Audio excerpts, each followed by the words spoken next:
بسم اللہ والصلاة والسلام علی رسول اللہ صلی اللہ علیہ وسلم۔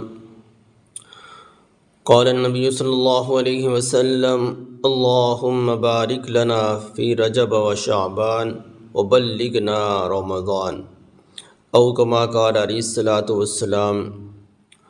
حضور نبی کریم خاتم النبیین صلی اللہ علیہ وآلہ وسلم نے ارشاد فرمایا کہ اے اللہ، رجب اور شعبان کے مہینے میں برکت عطا فرما اور ہمیں رمضان المبارک کے ببرکت مہینے تک پہنچا۔ حضور نبی علیہ السلام کی یہ عادت مبارکہ تھی کہ جب بھی آپ رجب کا چاند دیکھ لیتے تو رمضان المبارک کی تیاری کرنی شروع فرما لیتے تھے۔ تو رمضان کی تیاری یہ ہے کہ آپ علیہ السلام عبادات میں کثرت فرماتے تھے، روزے زیادہ رکھا کرتے تھے۔ تو اسی طرح جب شعبان کا مہینہ شروع ہوتا تو آپ علیہ السلام عبادات میں اور زیادہ کثرت فرمایا کرتے تھے۔ اور شعبان کا یہ مہینہ رمضان المبارک سے پہلے آتا ہے، یہ گویا کہ رمضان المبارک کا مقدمہ ہے۔ اور یہ شعبان کا مہینہ بہت ہی بابرکت، بہت ہی فضیلت والا ہے۔ حضور نبی علیہ السلام کا بہت ہی محبوب اور پسندیدہ مہینہ ہے۔ اس مہینے کے اندر آپ علیہ السلام کثرت سے روزے بھی رکھا کرتے تھے اور بھرپور تیاری فرمایا کرتے تھے رمضان المبارک کی۔ اور اس مہینے کے اندر اس مہینے کی 15 شب کو لیلۃ البرات، شب برات کی رات آتی ہے، جو بہت ہی بابرکت، بہت ہی فضیلت والی رات ہے۔ اور اس رات کو مختلف ناموں سے پکارا گیا ہے۔ اس رات کو لیلۃ المبارکہ، بہت ہی برکت والی رات بھی کہا جاتا ہے۔ اسی طرح اس رات کا دوسرا نام ہے لیلۃ البراءہ، دوزخ سے بری ہونے والی رات۔ لیلۃ البراءہ، دوزخ سے بری ہونے والی رات۔ اور تیسرا نام اس کا ہے کہ لیلۃ الصدق، دستاویز والی رات۔ تو اس رات کو عبادت کرنا اور اگلے دن 15 شعبان کا روزہ رکھنا، اس کی بہت زیادہ فضیلت اللہ کے نبی صلی اللہ علیہ وآلہ وسلم نے اسی طرح قرآن پاک میں اللہ تعالیٰ نے ارشاد فرمائی ہے۔ اور اس رات کے اندر اللہ تعالیٰ بہت سے کائنات کے جو احکامات ہیں، معمولات ہیں، کائنات کے کام ہیں، اس کو تقسیم فرماتے ہیں۔ مثلا جن لوگوں نے پورے سال کی دوران اگلی 15 شعبان تک جن لوگوں نے مرنا ہوتا ہے، جن کی موت لکھی جاتی ہے، وہ ان سب کی لسٹ اللہ تعالیٰ بنوا کر فرشتوں کے حوالے کر دیتے ہیں۔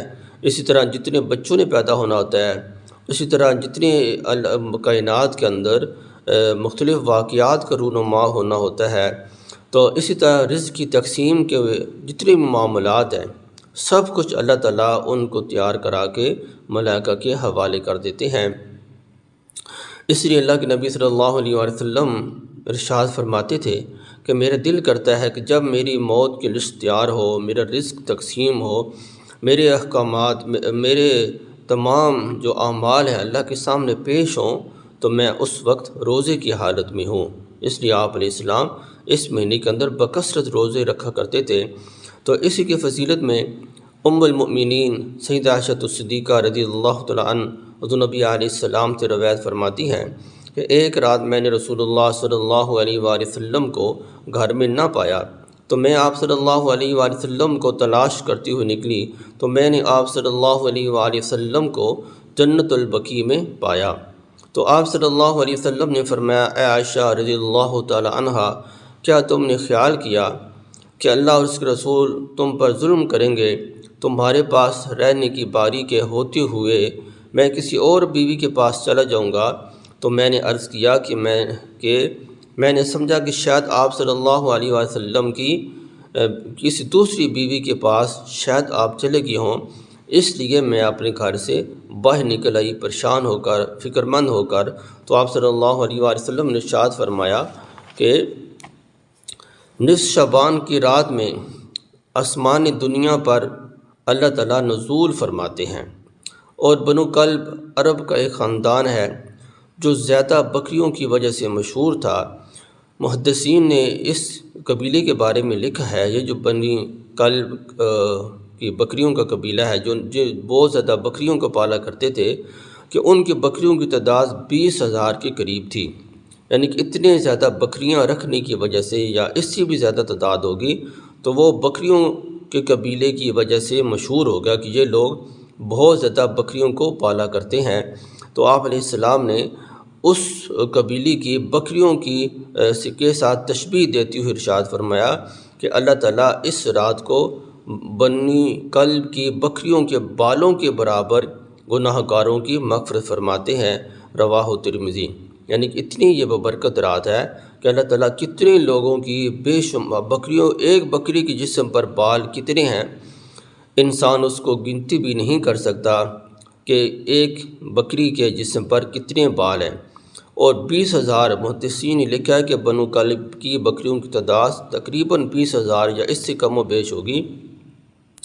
تو اتنی زیادہ بکریوں کے جسم پر بال، اس کو کون گنتی کر سکتا ہے؟ تو یہ انسان کے اس سے تشبیہ دینے کا مقصد یہ تھا کہ اللہ تعالیٰ اس رات کو بے شمار لوگوں کی، بے حساب لوگوں کی، گناہ گاروں کی اللہ تعالیٰ مغفرت فرماتے ہیں۔ جس طرح 20,000 بکریوں کے جسم پر بالوں کی گنتی نہیں کی جا سکتی، اسی طرح اللہ تعالیٰ اس بابرکت رات میں لیلۃ المبارکہ اور لیلۃ البراءہ، اس رات کے اندر اللہ تعالیٰ بے شمار گناہ گاروں کی مغفرت فرماتے ہیں۔ اسی طرح دوسری روایت میں ام المؤمنین حضرت عائشہ صدیقہ رضی اللہ تعالیٰ عنہ ارشاد فرماتی ہیں کہ نبی علیہ السلام نے ارشاد فرمایا کہ اے عائشہ، تم جانتی ہو اس رات میں، یعنی نصف شعبان کی رات میں کیا ہوتا ہے؟ تو ام المؤمنین سیدہ عائشہ رضی اللہ تعالیٰ عنہ نے عرض کیا، اے اللہ کے رسول صلی اللہ علیہ وآلہ وسلم، کیا ہوتا ہے؟ تو آپ علیہ السلام نے ارشاد فرمایا کہ اولاد آدم میں سے جو بچہ اس سال پیدا ہونے والا ہو وہ لکھا جاتا ہے، اور اولاد آدم میں سے جو اس سال مرنے والا ہو اس کو بھی لکھا جاتا ہے، اور اس رات میں بندوں کے اعمال اوپر اٹھائے جاتے ہیں اور ان کا رزق اتارا جاتا ہے۔ ام المؤمنین سیدہ عائشہ صدیقہ رضی اللہ تعالیٰ عنہا فرماتی ہیں، میں نے عرض کیا، اے اللہ کے رسول صلی اللہ علیہ وآلہ وسلم، کیا کوئی بندہ اللہ کی رحمت کے بغیر جنت میں نہیں جائے گا؟ تو آپ علیہ السلام نے فرمایا کہ نہیں، اللہ کی رحمت کے بغیر کوئی بھی جنت میں نہیں جا پائے گا۔ تو آپ صلی اللہ علیہ وآلہ وسلم نے یہ بات 3 مرتبہ فرمائی کہ اللہ کی رحمت کے بغیر کوئی بندہ بھی جنت میں نہیں جائے گا، اللہ کی رحمت کے ساتھ ہی بندہ جنت میں جائے گا۔ تو میں نے عرض کیا، اے اللہ کے رسول صلی اللہ علیہ وآلہ وسلم، کہ آپ ہی جنت میں اللہ کی رحمت کے بغیر نہیں جائیں گے؟ تو آپ صلی اللہ علیہ وآلہ وسلم نے اپنا دست مبارک، دست اقدس اپنے سر مبارک پر رکھا اور ارشاد فرمایا کہ ہاں، میں بھی اللہ کی رحمت کے بغیر جنت میں نہیں جا سکوں گا۔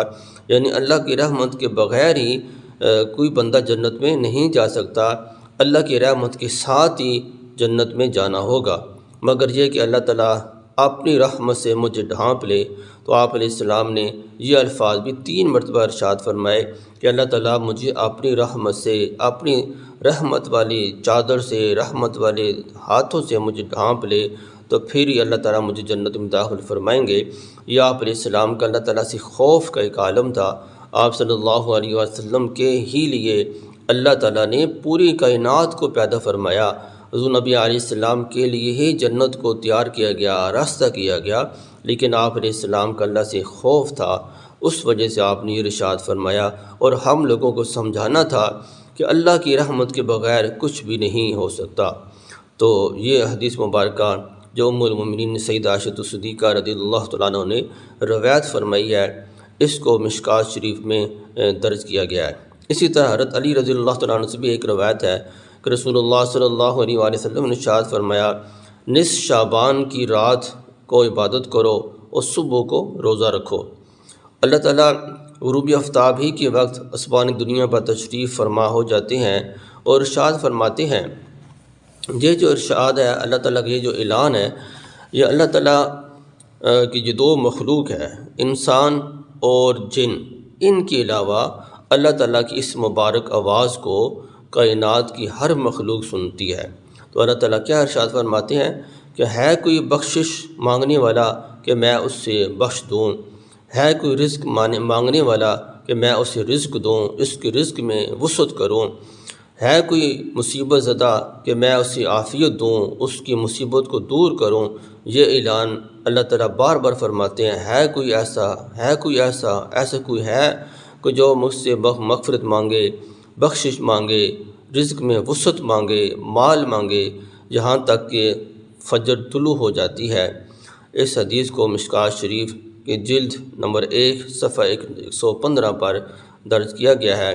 تو یہ ایک بہت ہی بابرکت رات ہے۔ دعا کہ اللہ تعالیٰ ہمیں یہ بابرکت رات بار بار اللہ تعالیٰ ہمیں اپنی زندگیوں میں نصیب فرمائے اور اس کی قدر کرنے کی اللہ تعالیٰ توفیق عطا فرمائے۔ والسلام علیکم ورحمۃ اللہ وبرکاتہ۔